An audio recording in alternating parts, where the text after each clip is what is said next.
we doing? Good to see you guys. Thank you. Oh, I already said that to you.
So you can be up here. You can be up. Your audio guy come up here. Okay.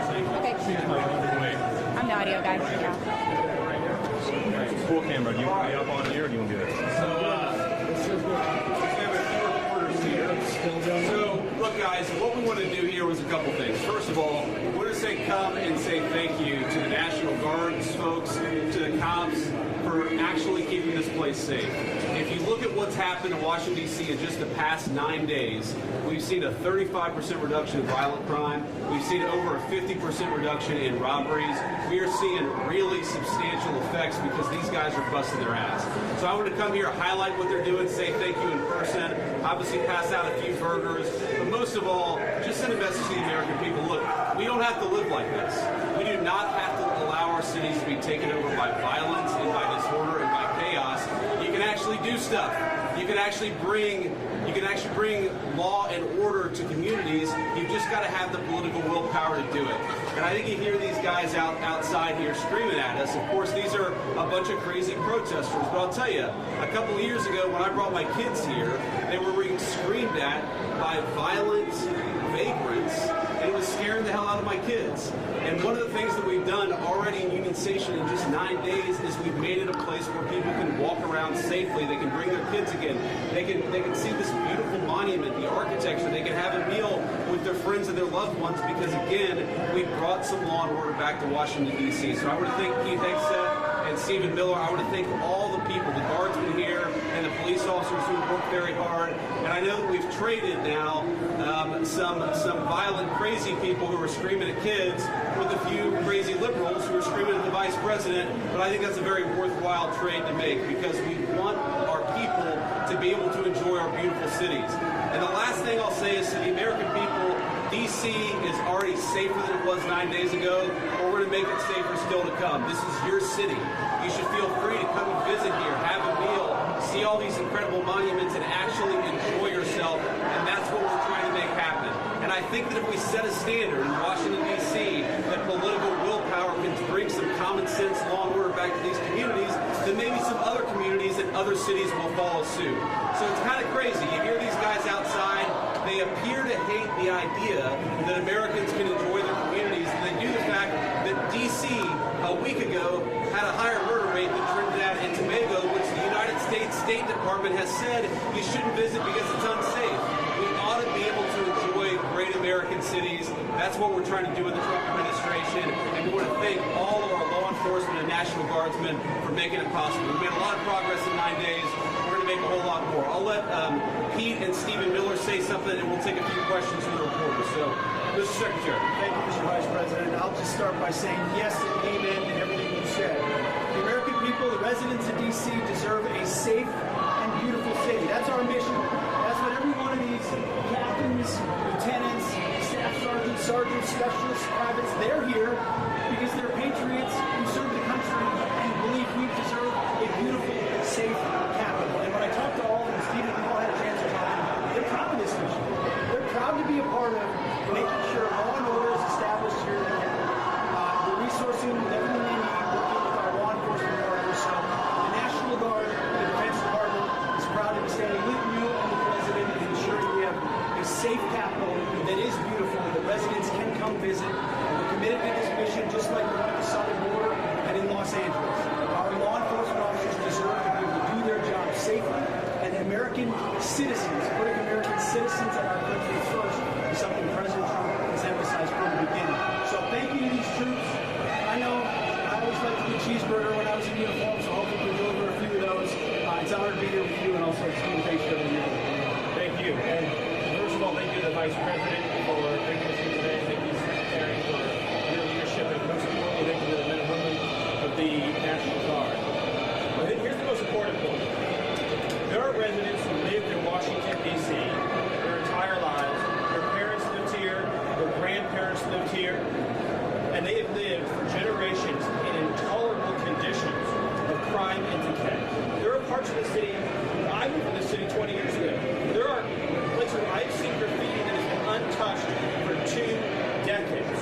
There are homeless encampments that have made it impossible for families to use public parks and public recreation for as long as I've lived here. There are hundreds of residents of this city who are shot in street violence every single year, making it one of the most violent cities on planet Earth. And for too long, 99% of this city has been terrorized by 1% of the city. And the voices that you hear out there, those crazy communists, they have no roots, they have no connections to the city, they have no families they are raising in this city, they have no one that they are sending to school in this city, they have no jobs in this city, they have no connections to this community at all. They're the ones who've been advocating for the 1%, the criminals, the killers, the rapists, the drug dealers. And I'm glad they're here today. Because me, Pete, and the Vice President are all going to leave here, and inspired by them, we're going to add thousands more resources to this city to get the criminals and the gang members out of here. We're going to dismantle those networks, and we're going to prove that a city can serve for the law-abiding citizens who live there. You're not going to let the communists destroy a great American city, let alone the nation's capital. And let's just also address one other thing.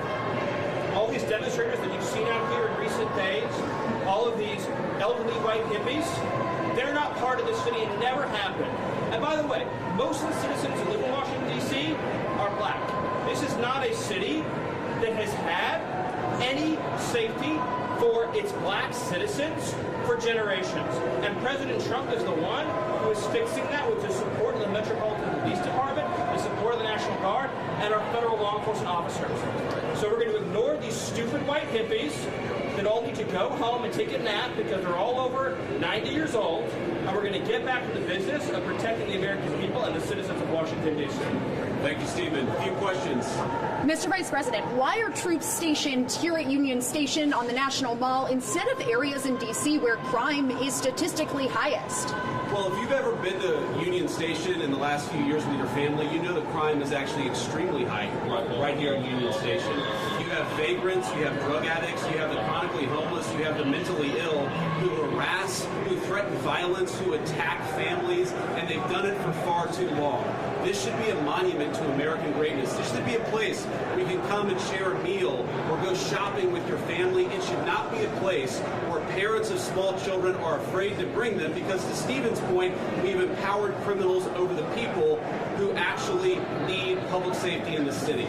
So I think Union Station is a great example of what's possible when you actually have the political willpower to bring law and order and common decency back to the public spaces of the United States of America.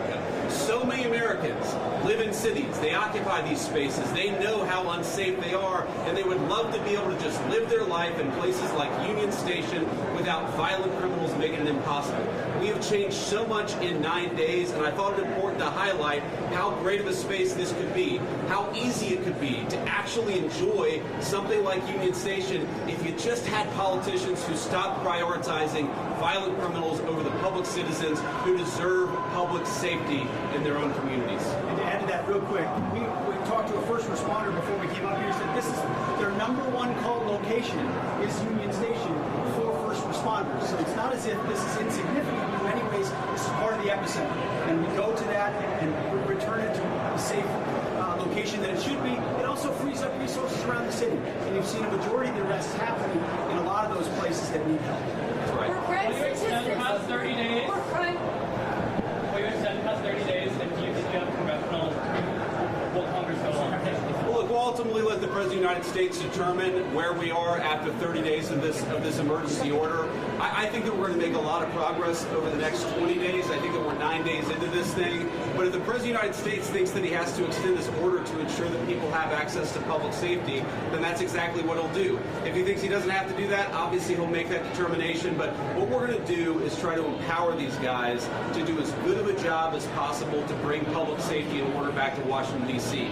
This is the national, cultural, and political capital of the world's greatest nation. And you talk to people, black, brown, white, so many of them are afraid to bring their kids into its public spaces. It's a shame. It's a blight. It actually should make every American ashamed that the world's leading superpower, our national capital, was unsafe for families to walk around at night. That is a disgrace. We don't think that it's acceptable, and thank God we have the presidential leadership to change it, and that's exactly what we're trying to do. Were crime statistics manipulated by the D.C. police? Well, I think the crime statistics all over our country were massively underreported because a lot of people would pick up the phone, they'd call somebody, they'd try to get help, and nobody would show up. If you look at wait times, at 911 response times all across our country, but certainly in Washington, D.C., they were way too long. And that wasn't because of the D.C. police, that was because there was too much crime and too few law enforcement agents on the street to bring order and decency to this city. You talk to these guys. I talked to 3 police officers earlier. I've talked to the National Guard. They are so happy that they've been empowered to do their job, which is to make American streets safe for American citizens. And I think that empowerment is going to keep on going until we make America, and D.C. in particular, a safe place again. What evidence do you have that the DOJ has? Are you going to be releasing it? I'm sorry? Are you going to be releasing evidence of this? Of what? That D.C. has a terrible crime problem? You just got to look around. Obviously, D.C. has a terrible crime problem. The Department of Justice statistics back it up. The FBI statistics back it up. Just talk to a resident of this city, this beautiful, great American city. Don't they deserve, we talk about human rights. We hear these people outside screaming, free D.C. Let's free D.C. from lawlessness. Let's free Washington, D.C. from one of the highest murder rates in the entire world. Let's free Washington, D.C. so that young families can walk around and feel safe and secure.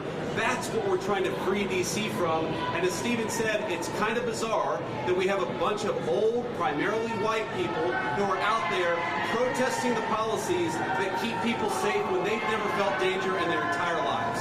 Which cities are next? Are we going to target any Mr. other? Vice President, thank you, Mr. Vice President. What are your thoughts on the establishment media's criticisms of President Trump's push to end the Russia-Ukraine war?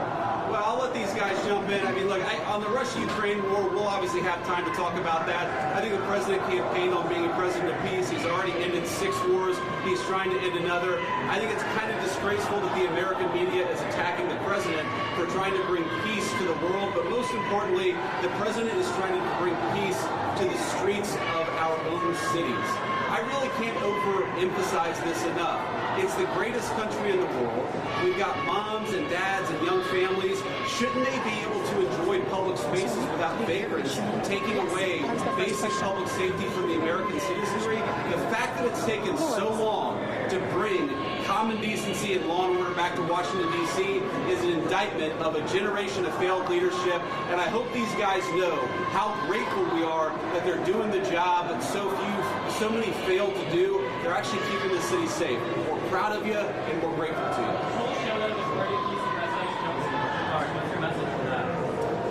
I'm sorry? Polls show that a majority of DC residents don't support the Guard here. So what's your message to the majority of DC residents? I'm highly skeptical that a majority of DC residents don't want their city to have better public safety and more reasonable safety standards within Washington, D.C. I don't know what poll you're talking about. Maybe the same polls that said Kamala Harris will win the popular vote by 10 points. Okay, we're going to stop there. We're going to grab a quick bite with some of the soldiers here and the National Guardsmen who are keeping the city safe again. I just want to say we're grateful to these guys. You guys are making D.C. safe again. We're proud of you, and we're grateful to you. Thank you.